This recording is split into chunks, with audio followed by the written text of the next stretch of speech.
উদ্দেশ্যে আসার সুযোগটুকু দান করেছেন। সেজন্য আমরা আল্লাহ পাকের কাছে কালিমাতুশ শুকর আদায় করে বলছি আলহামদুলিল্লাহ। সম্মানিত হাজিরিন, আরবি বর্ষপঞ্জিকার অষ্টম মাস চলছে শাবান মাস। শাবান মাস আসলেই আমাদের প্রায়টা মুমিনের হৃদয়ে আমলের প্রতি, ইবাদতের প্রতি কিছুটা আগ্রহ, উদ্দীপনা বৃদ্ধি পায়। এর কারণ হলো পরবর্তী মাসই হলো রমাদান। শাবান মাস সেজন্যে আমলের ক্ষেত্রে অত্যন্ত গুরুত্বপূর্ণ এবং আমাদের আমলি জিন্দিগিটাকে আরো সুন্দর করার জন্য শাবান মাস যথেষ্ট বড় ভূমিকা পালন করে। এই শাবান মাসের মধ্যবর্তী একটা রাত হলো লাইলাতুন নিসফি মিন শাবান, যাকে ফার্সি ভাষায় আমাদের দেশে শবে বারাত বলা হয়। এই শাবান মাসের ভিতরে লাইলাতুন নিসফি মিন শাবান এই রাতটা অনেক ক্ষেত্রেই গুরুত্বপূর্ণ, কারণ রাসূল আকরাম সাল্লাল্লাহু আলাইহি ওয়াসাল্লাম হাদিসে পাকের ভিতরে এ রাতে মুমিন বান্দার হিংসুক এবং মুশরিক ব্যতীত তাদের গুনাহগুলোকে আল্লাহ মাফ করে দিয়ে থাকেন। সুবহানাল্লাহ। এই জন্য রাতটি অত্যন্ত গুরুত্বপূর্ণ। শবে বারাত এটা ফার্সি শব্দ, মুক্তির রজনী বা ক্ষমার রজনী হিসাবে ব্যবহার করা হয়। আর হাদিসের ভাষায় একে বলা হয় লাইলাতুন নিসফি মিন শাবান। এই শাবান মাস আসলে শবে বারাতের আগে। বর্তমান সময়ে আমরা বিভিন্ন মিডিয়ায়, বিভিন্ন স্থানে পক্ষে এবং বিপক্ষে অনেক ধরনের কথাবার্তা আমরা শুনি, যার কারণে আমরা দোদুল্যমান একটা অবস্থায় পড়ে যাই যে আসলে কি করব, ইবাদত করব না ইবাদত ছেড়ে দেব, এরকম একটা অবস্থা আমাদের ভিতরে তৈরি হয়ে যায়। আমরা কঠোরতার ভিতরেও যাব না, আবার যেটা হাদিসে আছে সেটাকে আমরা ছেড়েও দেব না। আমরা আল্লাহ সুবহানাহু ওয়া তাআলার নবী যতটুকু কথা বলেছেন আমরা তার ভিতরে থাকার চেষ্টা করব ইনশাআল্লাহ। লাইলাতুন নিসফি মিন শাবান বা শবে বারাত, এ সম্পর্কে কোরআনুল কারীমের ভিতরে সরাসরি আল্লাহ সুবহানাহু ওয়া তাআলার পক্ষ থেকে কোনো নির্দেশনা আছে কিনা এ ব্যাপারে মুফাসসির এবং সাহাবীদের ভিতরে সামান্য দ্বিমত আছে। যেমন সূরা দুখানের প্রথম দিকে আল্লাহ সুবহানাহু ওয়া তাআলা বলছেন ফিহা ইউফরাকু কুল্লু আমরিন হাকীম। আল্লাহ বলছেন যে এই আয়াতের ভিতরে ফিহা ইউফরাকু কুল্লু আমরিন হাকীম, আল্লাহ পাক প্রজ্ঞাপূর্ণ কাজের সিদ্ধান্ত গ্রহণ করে থাকেন এই রাতে।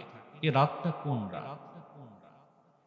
যে রাতে আল্লাহ সুবহানাহু ওয়া তাআলা কোরআনুল কারীম নাযিল করেছেন সেই রাতটা হলো এই রাত। সাহাবীদের ভিতরে যত সাহাবা আছেন প্রত্যেক সাহাবী এই আয়াতের তাফসীর করতে গিয়ে বলছেন যে রাতটা হলো লাইলাতুল কদর। আবার সমস্ত সাহাবীদের ভিতরে একজন সাহাবীর বক্তব্য আছে ব্যতিক্রম, যিনি হযরত ইকরামা রাদিয়াল্লাহু তাআলা আনহু। ইকরামা রাদিয়াল্লাহু তাআলা আনহু তিনি বলছেন যে লাইলাতটা হলো লাইলাতুন নিসফি মিন শাবান। তাহলে এই দ্বিমত কিন্তু সেই সাহাবীদের যুগ থেকে শুরু হয়েছে।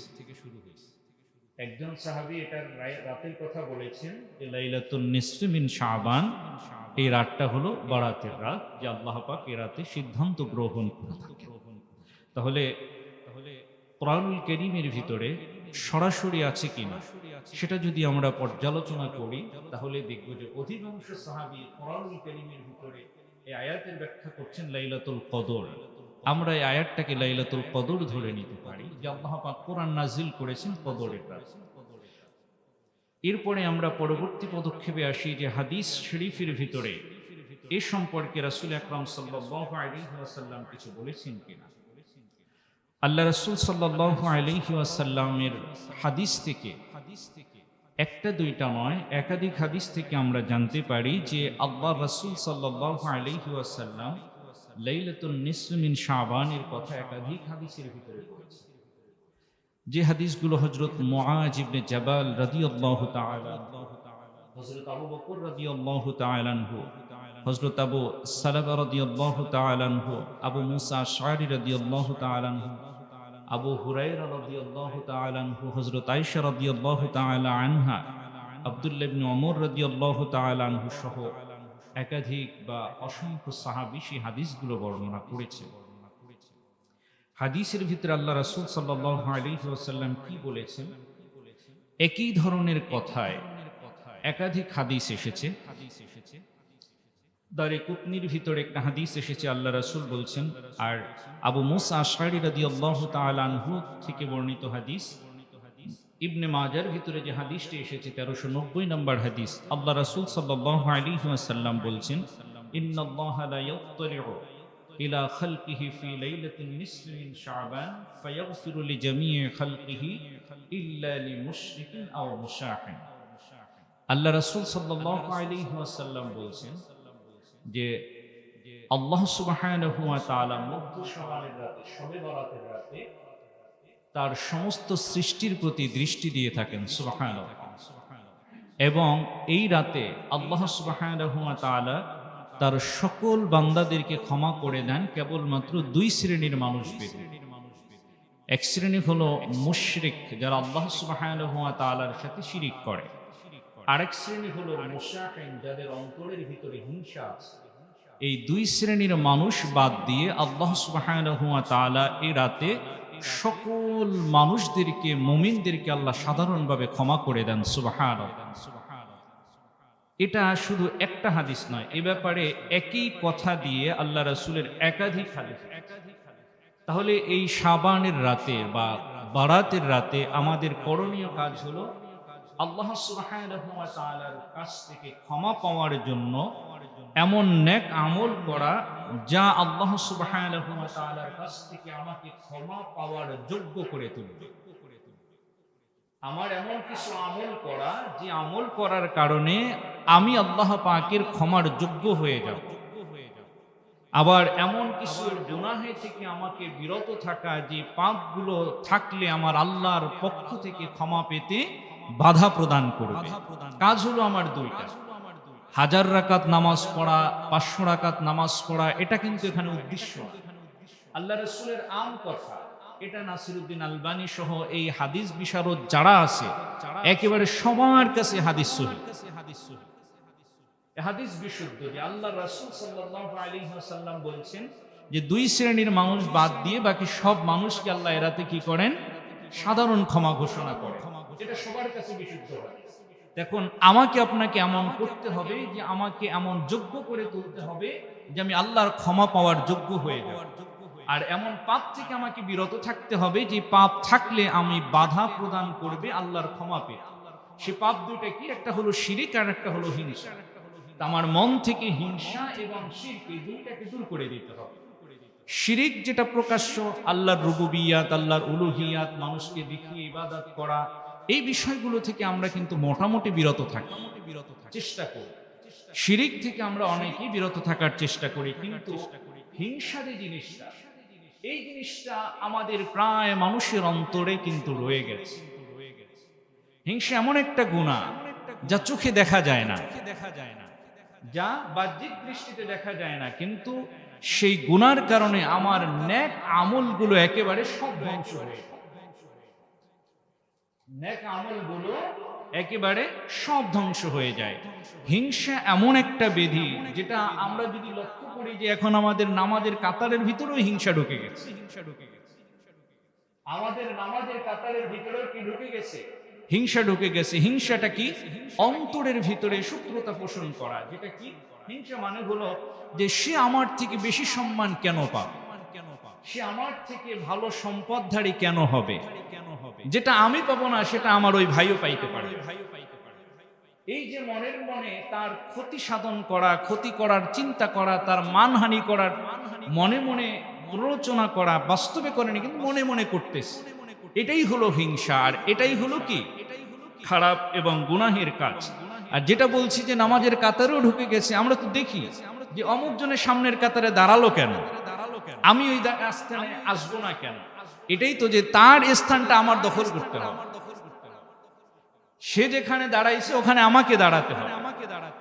এই যে বিষয়গুলো, এটাই হলো হিংসা। যে মসজিদে আসলেও সে হিংসাটাকে পরিহার করতে পারে না, যে আমি হলাম 10 তলা বাড়িওয়ালা আর সে হলো রিক্সাওয়ালা, দুজনে পাশাপাশি কেন দাঁড়ায়? এই যে একটা হিংসা, এটা কি আমার অন্তরের ভিতরে লালন করা, এটাই হলো খারাপ কাজ। মুমিন হিসাবে সবাইকে সমানভাবে দেখা, এটাই হলো মুমিনের কাজ। মানে অন্যের ক্ষতি সাধন করা, অন্যের ক্ষতি সাধন করার চেষ্টা করা, মনে মনে বাসনা করা, এটার নামই হলো কি হিংসা। এই হিংসা করাটাই হলো মুমিনের জন্য সবথেকে বড় পাপ। আল্লাহ রাসূল সাল্লাল্লাহু আলাইহি ওয়াসাল্লাম হাদিস পাকে নিষেধ করেছেন। কোরআনুল কারীমের ভিতরে আল্লাহ পাক কিন্তু সূরা ফালাকের ভিতরে শেষের দিকে বলছেন, ওমিন শাররি হাসিদিন ইযা হাসাদ। আল্লাহ পাক বলে দিয়েছেন যে আমি আশ্রয় চাই হিংসুকের হিংসা থেকে। যে মহান রব আল্লাহ যে পাপ থেকে পানা চাওয়ার জন্য বলছেন, ওই পাপটা কিন্তু ছোট না। আল্লাহ পাক যে জিনিস থেকে আমাকে আপনাকে আশ্রয় চাইতে বলছেন, ওই জিনিসটাকে ছোট ভাবার কোনো কারণ নেই। আল্লাহ সুবহানাহু ওয়া তাআলা বলছেন যে হিংসুকের হিংসা থেকে কি করো? আল্লাহর কাছে আশ্রয় চাও। আল্লাহ সুবহানাহু ওয়া তাআলা সূরা নিসার ভিতরে আল্লাহ বলছেন, আম ইয়াহসুদুনান নাস আলা মা আতাহুমুল্লাহু মিন ফাদলি। তারা কি মানুষের প্রতি হিংসা করে আল্লাহ সুবহানাহু ওয়া তাআলা তার অনুগ্রহে তাদেরকে যা দিয়েছেন তাদের ব্যাপারে? আল্লাহ সুবহানাহু ওয়া তাআলা তার বান্দাকে কিছু নিয়ামত দিয়েছেন, এই নিয়ামত দিছে, এটা দেখে আমার অন্তরে কি জ্বালা হয়, কষ্ট হয়, এটার নামই হলো হিংসা। এটা করা যায় যে সে আমার থেকে বেশি কেন পাইল, আমার থেকে আমাকে কোনো মানুষ সম্মান করে না, তাকে কেন সবাই মিলে সম্মান করে। এটাই হলো কি মুমিনের জন্য সবথেকে বড় ক্ষতি। আর এটার জন্য সবথেকে বড় কঠিন একটা হাদিস আবু দাউদের ভিতরে আল্লাহ রাসূল বলছেন, ইয়াকুমুল হাসাদ। আল্লাহর নবী বলছেন তোমরা হিংসা থেকে বেঁচে থাকো। এই হাদিসটা খুব খেয়াল করবেন। আল্লাহর নবী বলছেন যে আল হাসাদু ইয়াকুলুল হাসানাত কামা তাকুলুন নারুল হাতাব। আল্লাহর নবী আমাদেরকে বলছেন যে হিংসা হলো এমন একটা পাপ যা মানুষের নেক আমলগুলোকে আমলনামা থেকে মুছে দেয়। যেমনি ভাবে একটা শুকনো কাঠ আগুনের ভিতরে দিলে শুকনো কাঠটাকে পুড়িয়ে আগুনে একেবারে ছাই করে দেয়। তার মানে চিন্তা করেন যে আমি তার হিংসা করে, আল্লাহ যদি তাকে বড় বানায়, আমি হিংসা করি কি তাকে ছোট করতে পারবো? পারবো না। আল্লাহর নবী বলছেন যে আমার মনের ভিতরে যদি কারো সম্পর্কে হিংসা থাকে, তাহলে আমি কষ্ট করে যে তাহাজ্জুদ করলাম, কষ্ট করে সারাদিন না খেয়ে যে রোজা রাখলাম, প্রথম কাতারে দাঁড়ায় নামাজ পড়লাম, কত দান সদাকা করলাম, এই যে কষ্ট করে যে আমলগুলো আমি আমল নামায় সংগ্রহ করলাম, হিংসা করার কারণে এই আমলগুলো আস্তে আস্তে আস্তে আস্তে করে সব শেষ হয়ে যাবে। নাউযুবিল্লাহ। কত বড় ভয়ঙ্কর কথা। আমি কষ্ট করে আমল করছি, কিন্তু হিংসা মনের ভিতরে থাকার কারণে আমার আমলগুলো নষ্ট হয়ে যাচ্ছে। আমি দাঁড়িয়ে তাহাজ্জুদ পড়লাম এই শীতের রাতে, আবার হিংসা ছাড়তে পারলাম না। তার মানে আমার আমল একদিকে হইল ঠিক, কিন্তু হিংসার কারণে আমার আমলগুলো আবার ধ্বংস হয়ে গেল। সম্মানিত হয় জিরিন, হিংসা থেকে বেঁচে থাকা এটা আমাদের জন্য অত্যন্ত জরুরি। হিংসা এমনই একটা আগুন যা মানুষের আমলকে কি করে দেয়? পুরে একেবারে ছাই করে দেয়। তাই হিংসা থেকে বাঁচার জন্য আমাকে আপনাকে কি করতে হবে? আমাকে আপনাকে মনে ধারণ করতে হবে যে আল্লাহর ফয়সালা। কে 5 টাকার মালিক হবে, কার কে 5 কোটি টাকার মালিক হবে, এর ফয়সালা কার? আল্লাহর। অতএব আল্লাহর ফয়সালার উপরে আমি আপনি সন্তুষ্ট। আব্দুল খালেক সে যায় সম্পদশালী হোক না কেন, সুন্দর হোক না কেন, যা হোক না কেন, আমার কি আসে যায়? আল্লাহ তাকে খুশি হয়ে যা দিছে আলহামদুলিল্লাহ, আমাকে যা দিছে আলহামদুলিল্লাহ। এর জন্য বাঁচার জন্য সবথেকে বড় পথ হলো যে আল্লাহর সিদ্ধান্তের উপরে কি করা? সন্তুষ্ট থাকা। সম্মানের মালিক হলেন আল্লাহ পাক। এরপরে বাঁচার জন্য দ্বিতীয় কাজ যেটা করা যায় সেটা হলো, যখনই কারো বিরুদ্ধে আমার মনে হিংসা আসবে, সাথে সাথে আমার কি করতে হবে? তার জন্য দোয়া করতে হবে। তার জন্য দোয়া করতে হবে আল্লাহর কাছে যে বারাকাল্লাহু ফি বা বারাকাল্লাহু লাহু, আল্লাহ তার সমস্ত কাজে বরকত দিক। তার জন্য কি করতে হবে? দোয়া করতে হবে। তাহলে দোয়া করলে তার বিরুদ্ধে হিংসা আসলে হিংসাটা কি হয়ে দূর হয়ে যাবে। এরপরে নিজেকে আল্লাহ সুবহানাহু ওয়া তাআলা যে নিয়ামতগুলো দিয়েছেন সে নিয়ামতের কথা স্মরণ করতে হবে। আমি আরেকজনের ভালো দেখে কষ্ট পাচ্ছি, কিন্তু আমাকেও তো আল্লাহ এমন কিছু দিয়েছেন যেটা ওই ভাইকে দেন। আল্লাহ পাক আমাকেও এমন কিছু দিয়েছেন যেটা ওই ভাইকে দেয়নি আল্লাহ, যেটা দেখে আমি হিংসা করতেছি। আমার নিয়ামতের কথাগুলো স্মরণ করতে হবে।